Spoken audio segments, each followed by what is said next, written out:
ဒါလူကကြည့်နေမှာသူ့အမဟုတ်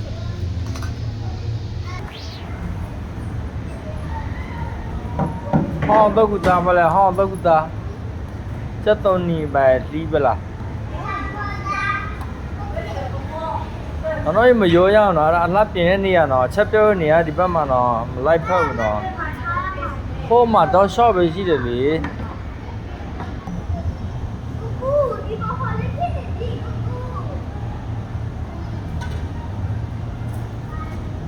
ကူ